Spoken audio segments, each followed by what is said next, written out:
अभी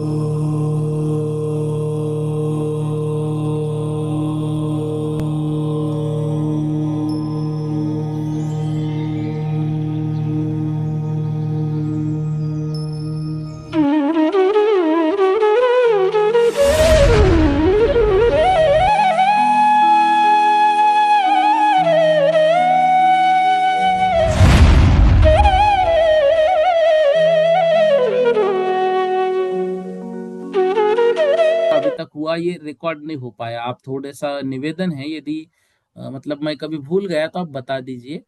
कोई बात नहीं है, ठीक है। ये अभी तक का बस रिवीजन था, मतलब 526 नंबर की गाथा तक जो हमने अभी तक पढ़ा। देवों से ऊपर जाने का लेशाओं का क्रम क्या क्या है, और देवों से मतलब नीचे जो नरक है, उस नरकों में कौन से लेशा कौन से परिणाम से कौन से अंश से कहाँ तक प्राप्त होता है, ये सारा विषय, उसका एक सार सार रूप हमने देखा। आइए, अब जो है इसी संबंधी कुछ विशेष नियम है, उन नियमों को हम समझते हैं। 527 नंबर की गाथा। किन्न च उक्काणं पुनः, किन्न च उक्काणं पुनः, मध्यम समुदाहु भवन गादितिये, मध्यम समुदाहु भवन गादितिये, पुढवी आऊवन, पुढवी आऊवन फदी,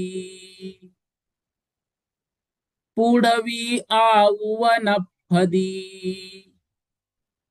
जीवेषु हवन्ति खलु जीवा, जीवेषु हवन्ति खलु जीवा। किन्न मतलब कृष्ण, चौकानम चार लेशाओं के माध्यम से, कृष्ण आदि चार मतलब कृष्ण से प्रारंभ होके, तो कृष्ण, नील, कापोत और पीत, इन लेशाओं में पुनः फिर विशेष रूप से मध्यम मध्यम अंश समुदाय मतलब इससे संयुक्त जीव ही भवन गा, भवन गा मतलब भवनवासी देव, आदित्य आदि तीन, भवनवासी आदि तीन मतलब भवनवासी व्यंतरवासी और ज्योतिष सहित, और फिर नीचे पुढ़वी आऊ वनपदी मतलब पृथ्वी कायिक, जल कायिक और वनपदी कायिक जीवेशु हवंती उत्पन्न हो सकते हैं। खलु मतलब निश्चय से, जीवा मतलब जीव। क्या कह रहे हैं? कृष्णादिक चार लेशाओं के संबंध में कुछ विशेष भी वर्णनीय जो विषय है वो भी देखने जैसे है, ज्ञातव्य है। वह कौन से है? वह यह कि कृष्ण, नील, कापोतीन तीन लेशाओं के मध्यम अंशों के साथ मरे हुए कर्म भूमिया मिथ्या दृष्टि तिर्यंच या फिर मनुष्य, और पीतलेशा के मध्यम अंशों के साथ मरे हुए भोग भूमिया मिथ्या दृष्टि तिर्यंच व मनुष्य भवनवासी व्यंतर ज्योतिषी देवों में उत्पन्न होते हैं। कृष्ण, नील, कापोत और पीतलेशा के मध्यम अंशों के साथ मरे हुए तिर्यंच और मनुष्य अथवा भवनवासी व्यंतर ज्योतिष व सौधर्मिशान स्वर्ग के मिथ्या दृष्टि देव बादर पर्याप्त पृथ्वी कायिक, जल कायिक या फिर पर्याप्त वनस्पति कायिक जीवों में उत्पन्न हो सकते हैं। कितना बड़ा विषय दे रहे हैं। तो कृष्ण, नील, कापोत और पीतलेशा का मध्यम अंश रूप परिणाम, इनका मध्यम, और मध्यम का भी मध्यम है, ये हमेशा याद रखना। तो ऐसे परिणामों से मरकर भवनवासी व्यंतर और ज्योतिष देवों में, पृथ्वी जल वनस्पति जीवों में जीव उत्पन्न होता है। कृष्ण, नील, कापोतलेशा के मध्यम अंश रूप परिणाम से अग्निकायिक, वायुकायिक में जो है तो उत्पन्न होते हैं। तो देव और नारकी अपनी अपनी लेशाओं के साथ मरण करके अपने अपने योग्य मनुष्य तिर्यंचों में उत्पन्न होते हैं। मतलब यहाँ पर क्या किया? यहाँ पर जो मनुष्य, तिर्यंच, भोग भूमि, कर्म भूमि, देव और नारकियों के अनुसार इन सारे नियमों को भी हमारे लिए बताया गया है। ठीक है। तो ये भी थोड़ी थोड़ी बातें जो है इस विषय में हमको याद रखनी है। अगली देखो गाथा। किन्नतियानम मज्जिमम, किन्नतियानम मज्जिमा, अस अम समुदाते आउवीयलेसु, अम समुदाते आउवीयलेसु,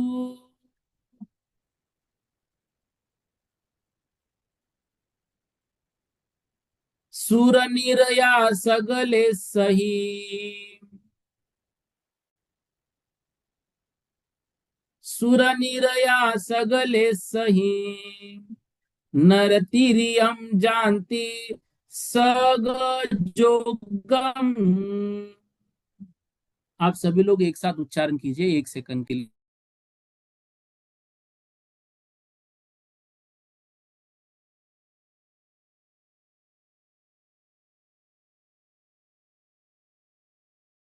एक बार पुनः उच्चारण कीजिए, इमरजेंसी कॉल है।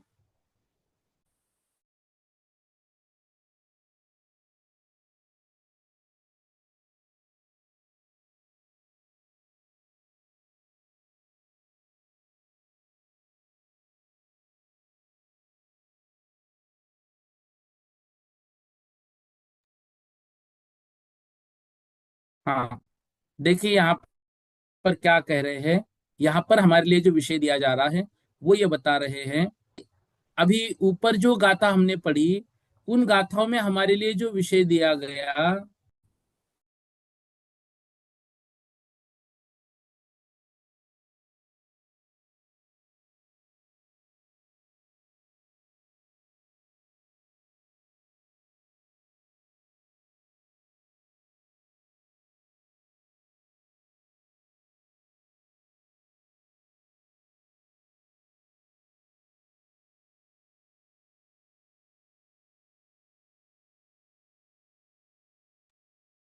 हाँ, देखो, अब जो है 528 नंबर की गाथा में यहाँ पर ये बताया, जो कृष्ण, नील और कापोत, अभी तक ऊपर 4 लेशाओं का विषय था, यहाँ पर 3 लेशाओं का विषय लिया गया है। तो किन्नतियानम मतलब कृष्ण, नील और कापोत, मध्यम अंश समुदाय, मध्यम अंश के समुदाय से मतलब संयुक्त से, फिर ये जो जीव है वो तेऊ आऊ वियलेसु, तेऊ मतलब तेजस कायिक, आऊ मतलब वात कायिक, वियलेसु मतलब विकल त्रय, विकलत त्रय में।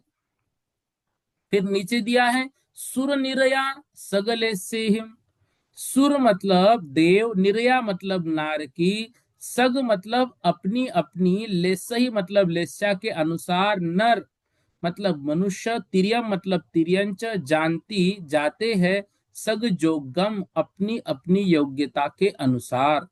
मतलब ये सब में देव या नारकी है उनके अनुसार नियम अलग होंगे, मनुष्य और तिर्यंच है उनके अनुसार जो है तो नियम अलग अलग होंगे।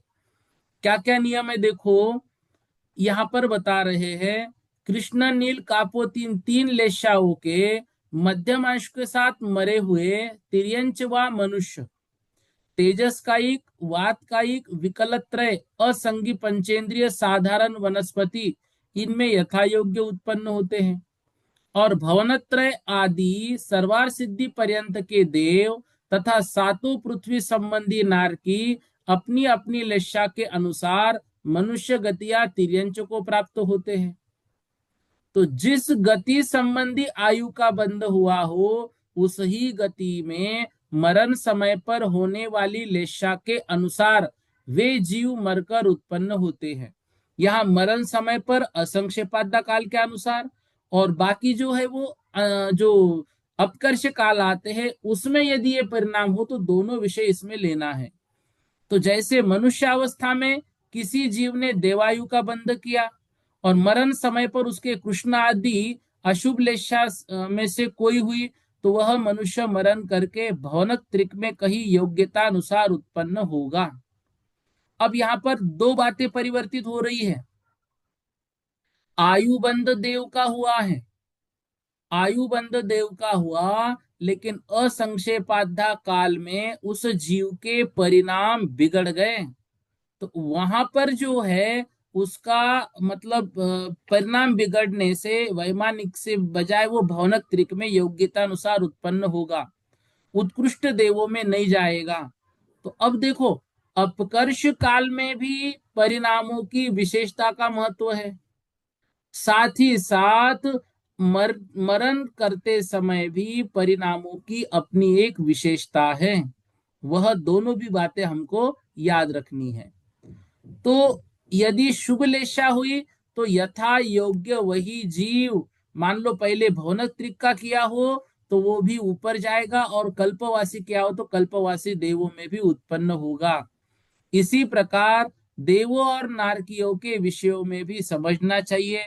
उन्होंने भी जिस तरह की मनुष्यायु या तिर्यंच आयु का बंध किया होगा, उसी गति में मरण समय पर होने वाली लेशा के अनुसार ही मनुष्य अथवा उक्त तिर्यंच गति में से कहीं भी जन्म धारण करते हैं।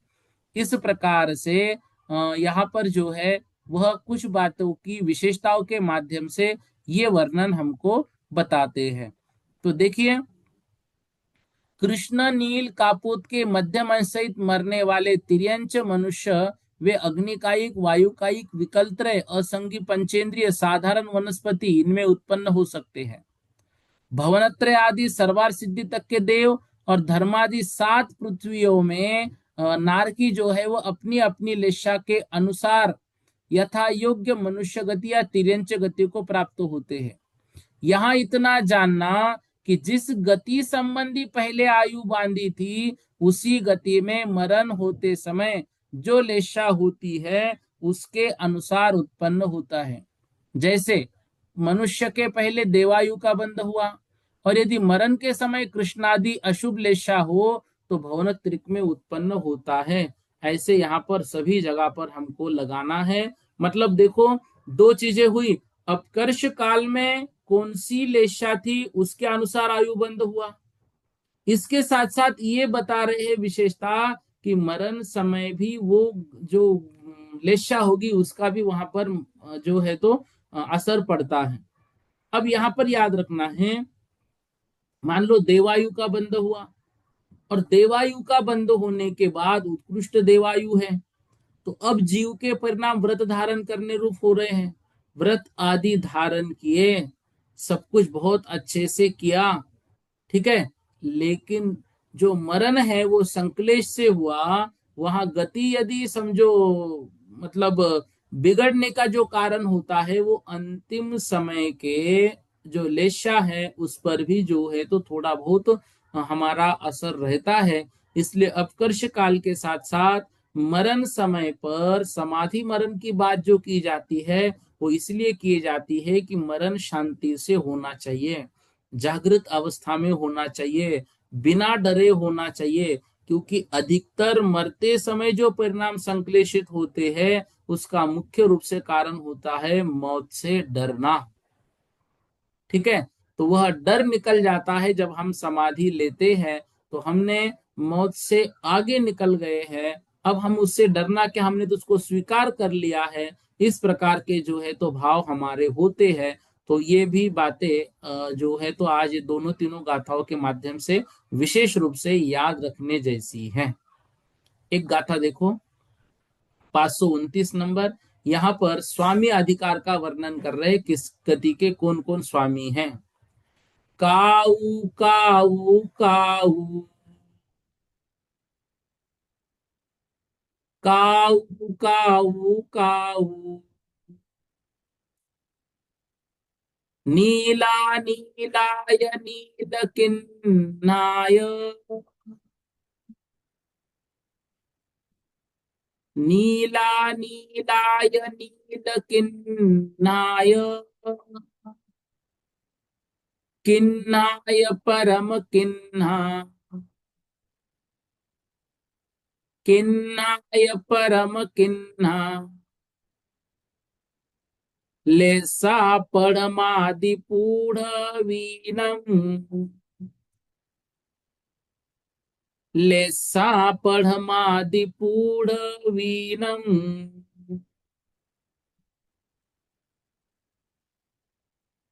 देखो, अब जो यहाँ पर स्वामी बताए जा रहे हैं, ये विशेष रूप से जो है, मतलब यूं समझना, भावलेशा के अनुसार वर्णन हो रहा है। एक एक बात ध्यान से समझना। काऊ काऊ काऊ, काऊ काऊ काऊ मतलब कापोत, कापोत कापोत। नीला नीला मतलब नील नील। और नील किन्हाय और नील कृष्ण, इनकी संयुक्त अवस्था। क्या क्या बना संयुक्त? काऊ काऊ, काऊ नील, का नील किन्हा, फिर किन्हा और परम किन्हा। लेसा लेशाए, परमादि पहली आदि, पुढ़वीनम पृथ्वियों की। तो पहली धम्मा मतलब रत्न प्रभा पृथ्वी में कापोत लेशा का जघन्य अंश है। फिर दूसरी वंशा या शर्करा प्रभा पृथ्वी में कापोत लेशा का मध्यम अंश है। तीसरी मेघा या बालुका प्रभा पृथ्वी में कापोत लेशा का उत्कृष्ट अंश है और नील लेशा का जघन्य अंश है।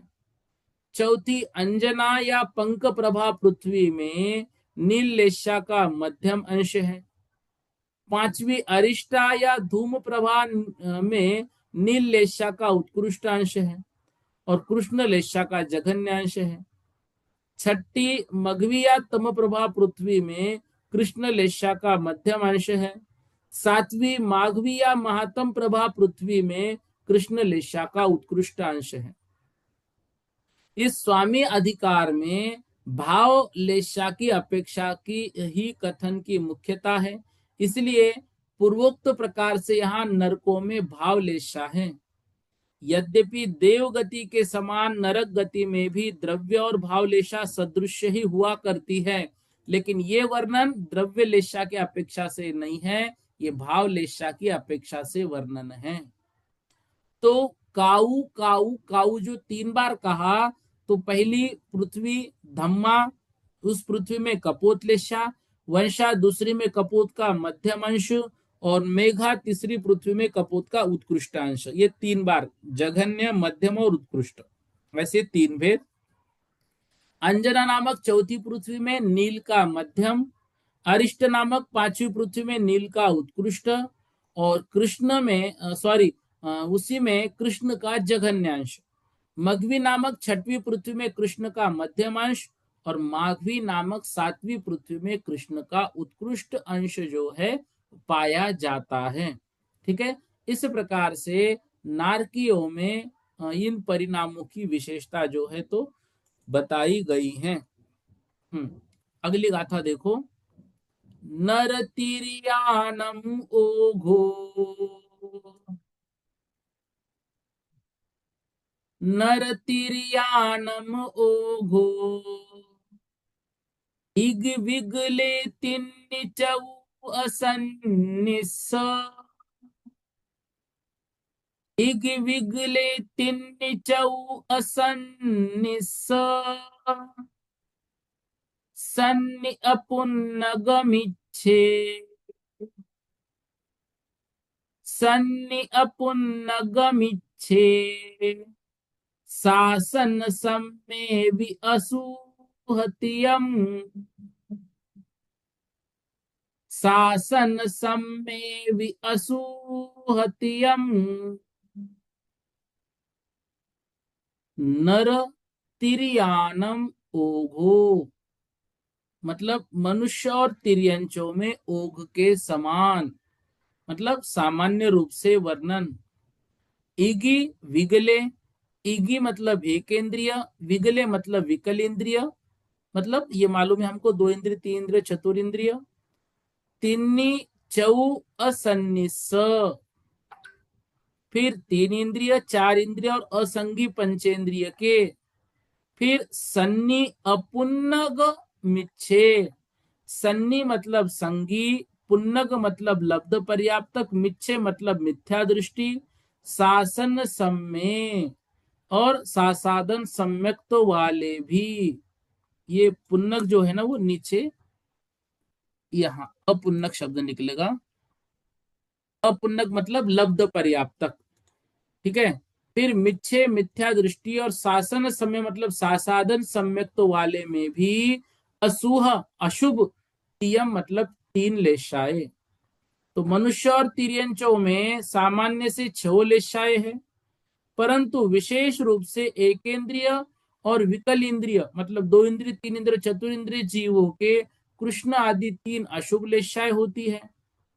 असंगी पंचेंद्रिय पर्याप्त जीवों के कृष्ण आदि चार लेशाएं है। क्योंकि असंगी पंचेंद्रिय कपोत लेशा वाला जीव मरण करके पहले नरक को जाता है, तथा तेजो लेशा सहित मरने मरने से भवनवासी और व्यंतर देवों में भी वह उत्पन्न होता है। इस तरह से समझना है।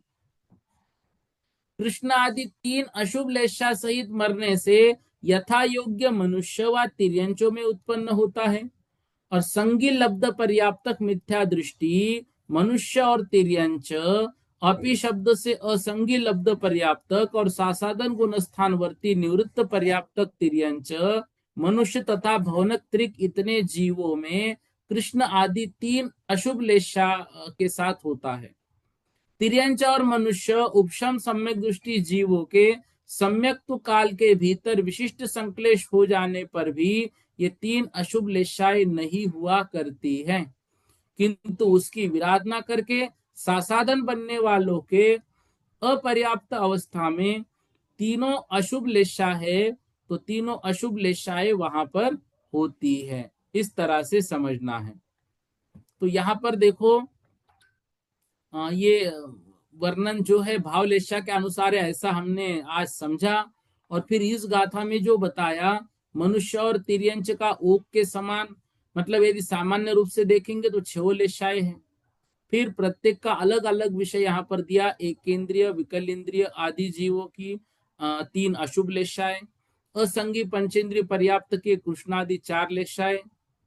क्योंकि इसका कारण हेतु दिया, असंगी पंचेंद्रिय कपोत लेशा सहित मरे तो पहले नरक में उत्पन्न होता है, पीत लेशा सहित मरे तो भवनवासी और व्यंतर देवों में उत्पन्न होता है, तथा कृष्ण आदि तीन अशुभ लेशा सहित मरे तो यथा योग्य मनुष्य तिर्यंच में उत्पन्न होता है। इसलिए उनके चार लेशाएं हैं। और संगी लब्ध पर्याप्त तिर्यंच या मनुष्य मिथ्या दृष्टि तथा अपि शब्द से असंगी लब्धि पर्याप्त तिर्यंच मिथ्या दृष्टि तथा सासाधन गुणस्थान निवृत्ति पर्याप्त तिर्यंच मनुष्य और भौनिक त्रिक देव, इनमें कृष्णादिक तीन अशुभ लेशा ही है। तिर्यंच और मनुष्य जो उपशम सम्यक दृष्टि है उसके अति संक्लेश परिणाम हो तो भी देश संयमी के समान उसके कृष्णादि तीन लेशाएं नहीं होती है। ये सम्यक दर्शन का प्रभाव है। फिर भी उपशम सम्यक्त्व की विराधना करके सासाधन होता है तो उसके अपर्याप्त अवस्था में तीन अशुभ लेशाएं पाई जाती हैं। मनुष्य और तिर्यंच के मिथ्या दृष्टि और सासाधन इन दो गुणस्थान वर्ती की अपर्याप्त अवस्था में भी तीन अशुभ लेशाएं होती हैं। ठीक है। इस तरह से यहाँ पर विषय को समझना। देखो ये सारे विषय अब एकदम से याद नहीं होंगे, अब हम सिर्फ गाथा के अनुसार इसको समझे, फिर इसको एक शॉर्टकट रूप चार्ट के माध्यम से आपको देते हैं क्या क्या विशेष हमको याद रखने हैं प्रत्येक गति के अनुसार। मनुष्य में क्या क्या रखना है, कौन से अपेक्षा से, देवों में क्या रखना है, और उनकी कुछ विशेषताएं गुणस्थान के अनुसार जो है आपको बताएंगे तो आपको याद रहेगा। मतलब जैसे नरकों में सातवें नरक में कृष्ण लेशा है, उसका हेतु क्या है, ऐसा थोड़ा सा बना के अभी एक गाथा के अनुसार सामान्य रूप से बस समझ लो। इतना याद नहीं हो सकता है, ये मैं भी समझ रहा हूं, और ऐसे इतना कड़ा आपको पूछा भी नहीं जाएगा। लेकिन एक विषय आया है तो विषय हमको देखना भी है। ठीक है। अगली गाथा देखो, भोगा पुन्नग सम्मे, भोगा पुन्नग सम्मे काउत्सजहन्यम यह वे नियमा। काउत्सजहन्यम हवे नियमा। सम्मेवामिच्छेवा। सम्मेवामिच्छेवा। पज्जते तिन्निसूहलिस्सा। पज्जते तिन्निसूहलिस्सा। भोगा पुन्नग सम्मे काउस जहन्नी यम हवे नियमा। भोगा मतलब भोग भूमि में जो पुन्नग भोग भूमि जो है, यहां से अ निकलेगा, अपुन्नग। तो भोग भूमि में निवृत्त अपर्याप्तक जो जीव होंगे, और वो भी सम्यक दृष्टि जीव होंगे, तो काउस मतलब कापोतलेशा का जहन्निम य जघन्य जो अंश है वह उनका पाया जाता है नियम से। क्योंकि कर्म भूमिया मनुष्य या तिर्यंच, पहले मनुष्य या तिर्यंच आयु का बंध करके फिर क्षायिक या क्षायुपशमिक सम्यक्तों को अंगीकार करके मरकर उस सहित भोग भूमि में उत्पन्न होता है। देखो, भोग भूमि में उत्पन्न कौन होता है? तो ये नियम है कि मनुष्य या तिर्यंच, उसने मनुष्य आयु का बंध किया था। भाई, देव आयु का बंध कौन करेगा? जिसने पहले सम्यक दर्शन किया। लेकिन पहले ही मनुष्य या तिर्यंच आयु का बंध किया और उसके बाद वो क्षायिक सम्यक्ति हुआ या फिर क्षायुपशमिक सम्यक्ति हुआ। अब क्या होगा? जाएगा तो मनुष्य या तिर्यंच गति में ही, लेकिन भोग भूमि में जाएगा।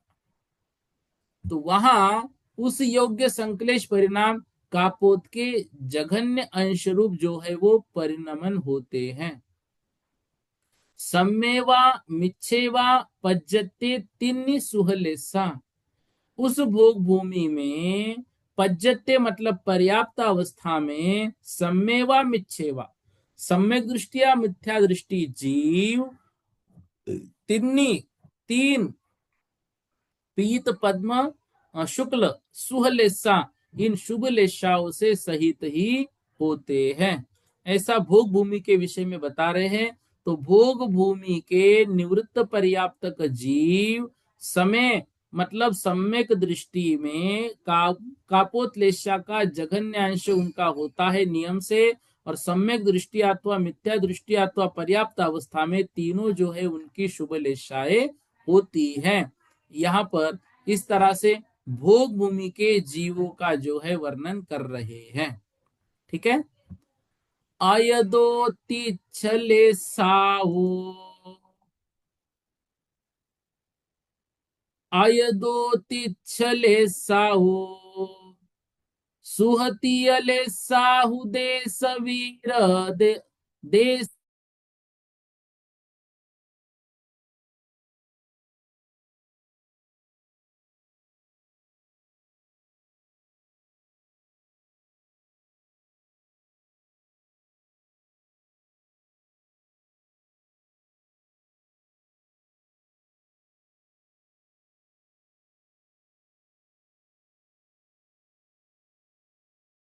दतिये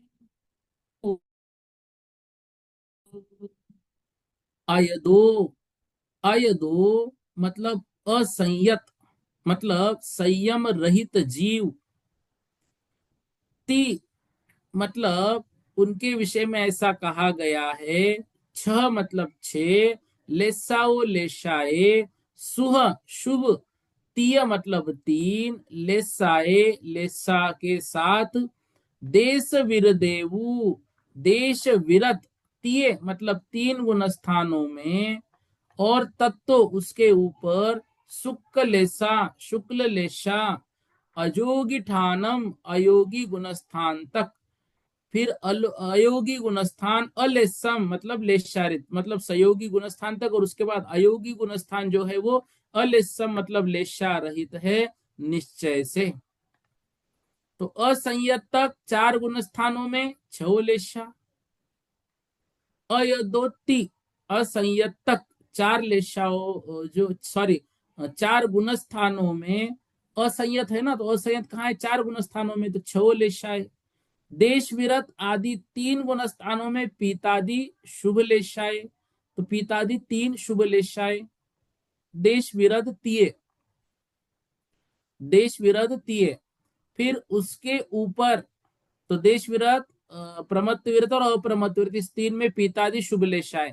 उसके ऊपर अपूर्व करण से सहयोगी गुणस्थान तक छह गुणस्थानों में शुक्ल लेशा, और अयोगी गुणस्थान लेशा रहित है क्योंकि वहां योग और कषाय का अभाव होता है। इस प्रकार से ये विषय जो है, ये तो मतलब बहुत इजी है, समझने जैसा है, सामान्य है। ठीक है, एक गाथा और कर लेंगे, फिर इसको कल की कक्षा में कुछ नियम बनाकर समझेंगे। नटुक साये ले सा, ये ट नहीं होगा, ठ होगा, ठ। ठ, ठ।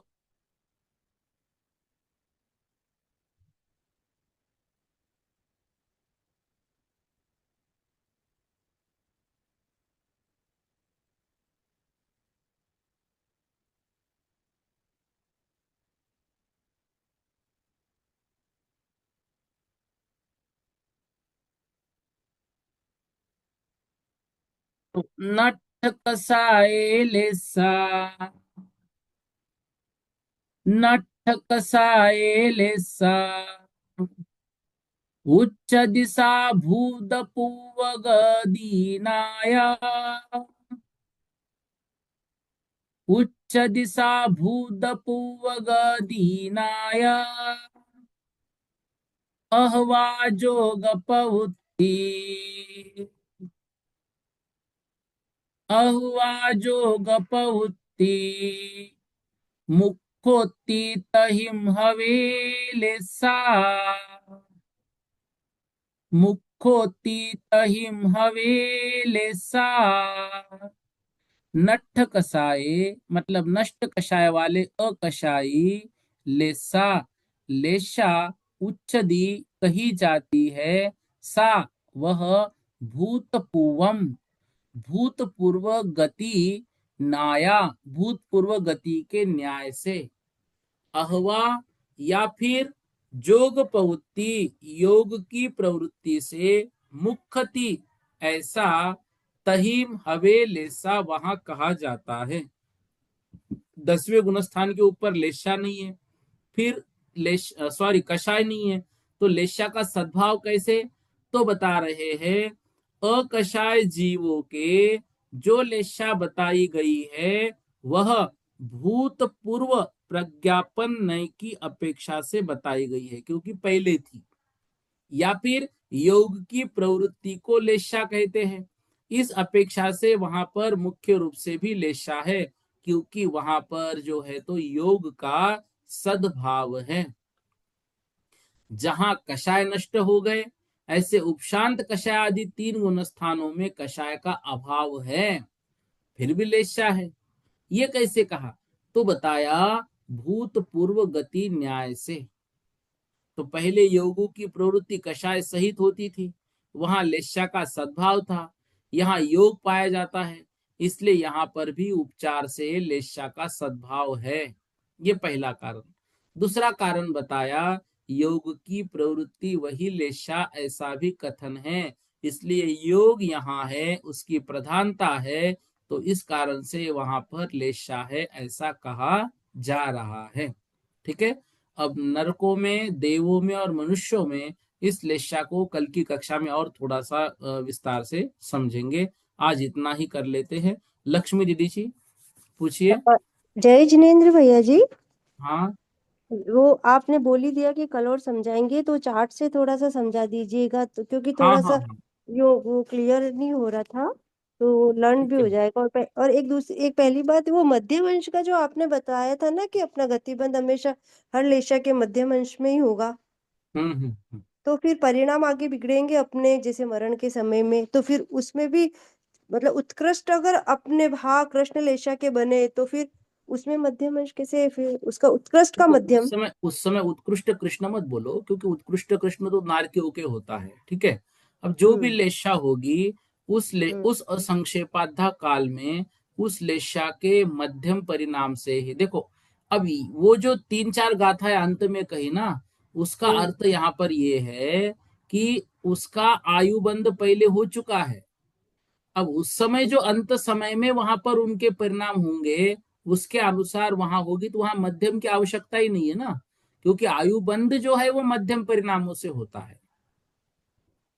अच्छा, तो पहले ही हो चुका है, फिर वो परिणाम तो हाँ, बाद में बनी अब रेशा के वो बन बता रहे, वो जो विशेष नियम आज से हमने पढ़ना प्रारंभ किए थे ना, वो ये था हम्म कि आयुबंध हो गया है, और अब वो हम्म। मनुष्य तिर्यंच जो है वो मरण के समय उन परिणामों से क्या क्या प्राप्त कर सकते हैं, उस स्थिति की चर्चा यहाँ पर की है।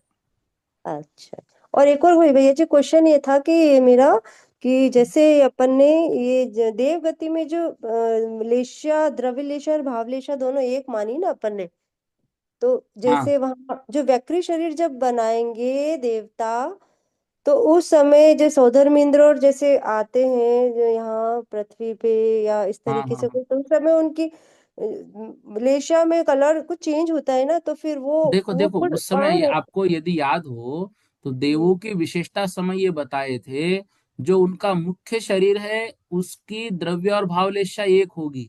वैक्रियक शरीर जो बनाएंगे उनकी छह लेशाएं होती है। अच्छा ठीक है, ठीक, ये हाँ विषय वही। आया था। हाँ, वो थोड़ा सा मेरे को समझ नहीं आ रहा था वापस, ठीक है इसलिए मैंने ठीक है ना, पूछ लिया। हो गया ना ठीक है क्लियर। भैया। हाँ जी, हो गया। कल। नीलम दीदी जी बोलिए।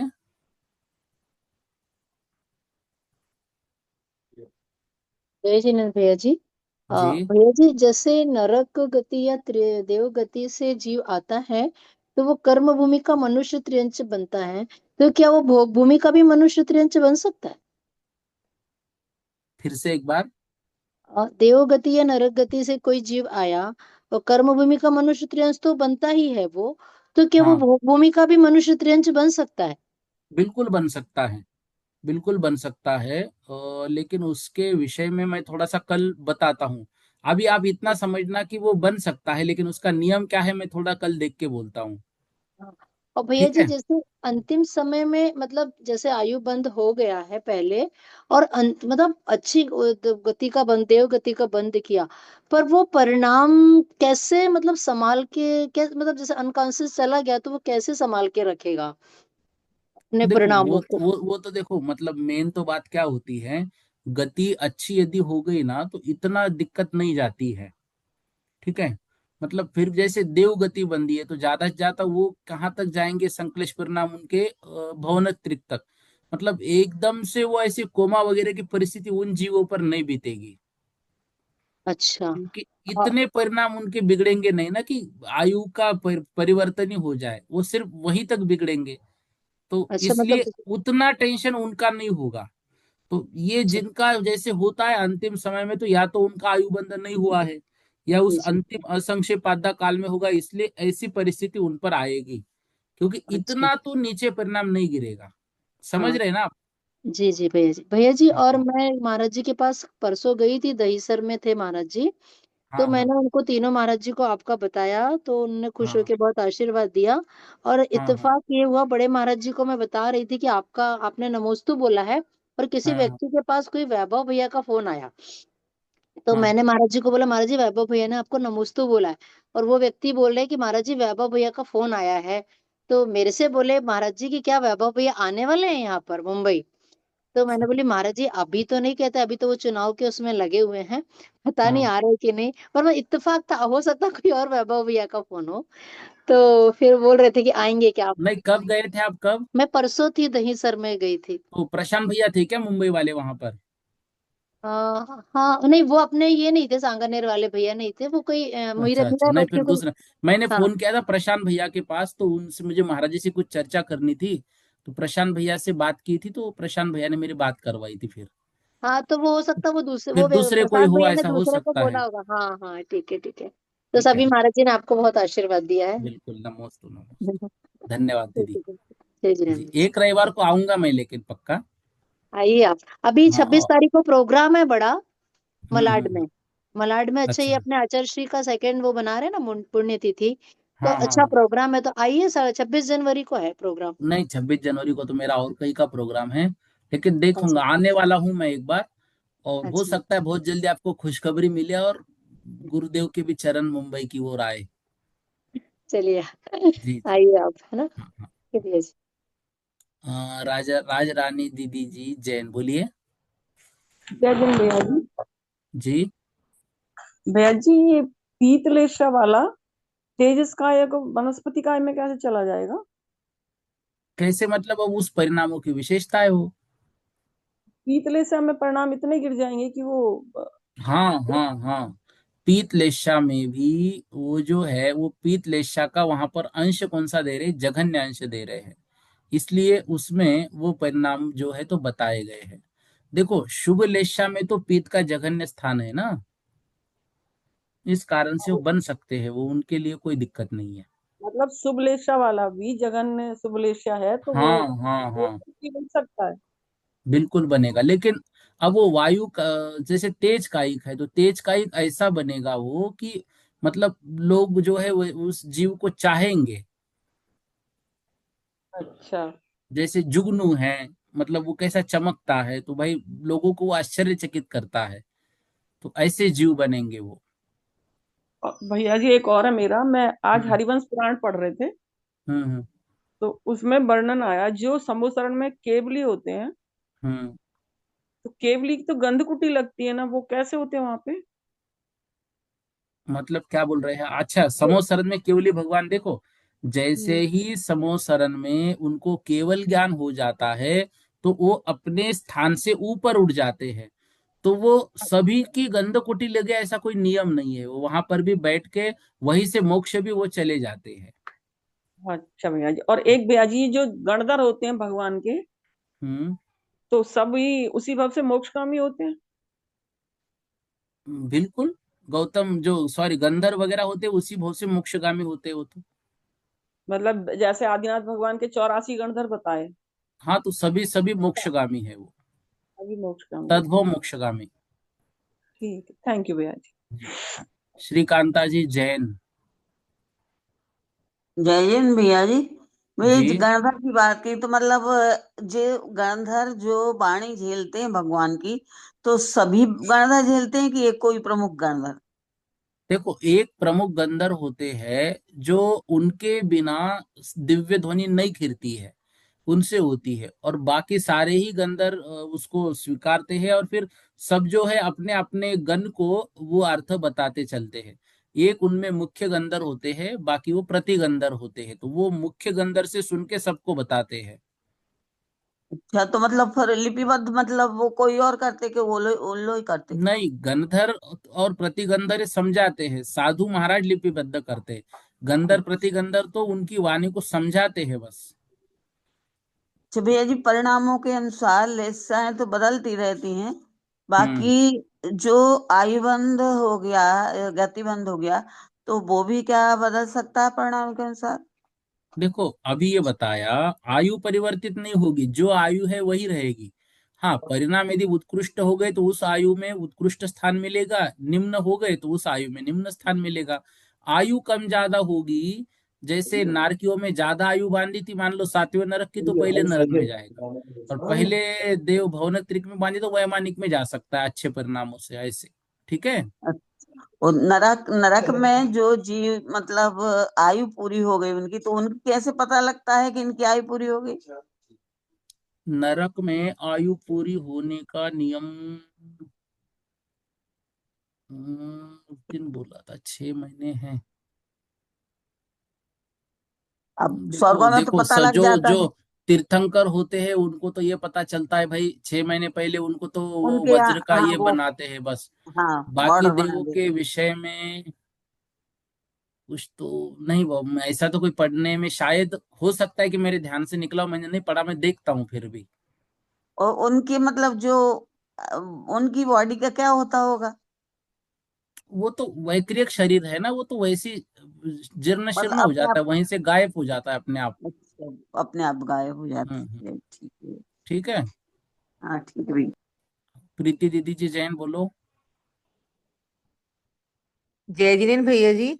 जी।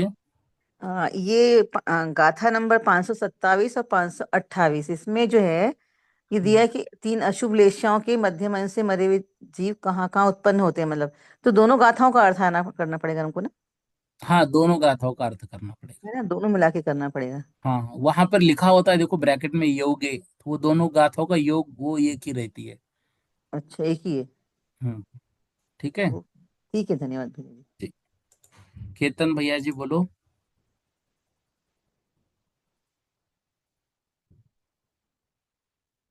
जय जिनेन्द्र भैया जी। जी।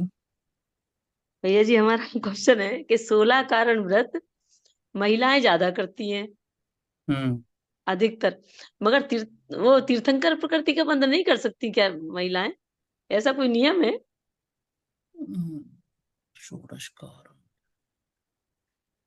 देखो ऐसा महिलाओं का तो नहीं था, लेकिन मतलब सम्यक दर्शन के साथ भाई तो मैं थोड़ा देख के बोलता हूँ इस विषय को, लेकिन मुझे ऐसा लगता है कि कोई दिक्कत नहीं है, महिलाएं करती कि नहीं करती उसमें ऐसा नहीं होना चाहिए।